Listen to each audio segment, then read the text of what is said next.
అక్షరాలు కోటి పుస్తకాలు చెప్పలేని ప్రేమ అమ్మే కదా. అంతం లేని సొంతం పంతం లేని బంధం స్వార్థం లేని రూపం అమ్మే కదా.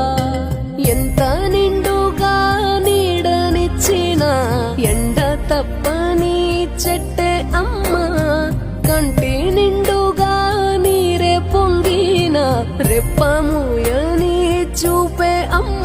తానో స్వర్గం తానో దుర్గం అని సాధ్యం తన మార్గం.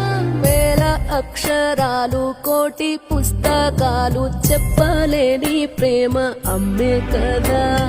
అంతం లేని సొంతం పంతం లేని బంధం స్వార్థం లేని రూపం అమ్మే కదా.